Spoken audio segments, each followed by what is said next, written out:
Eta ibilbide luze horretan, hainbet dantza eginda hori ez jakina, eta gaur hemen erakutsiko eskuena da euren montaje karakteristiko bat.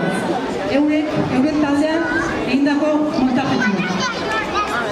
Decía que ahora es el turno del grupo Arantzarte de Igorre, que el año que viene cumplirá 45 años. Creo que se merece un fuerte aplauso.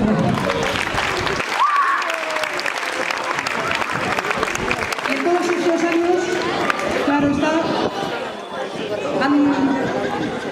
nos han mostrado varias danzas y hoy nos van a mostrar un montaje característico típico de ese grupo. Verás, ondo etorri horrezkora igorrekoak eta txalo beroak Arantzarte taldeari.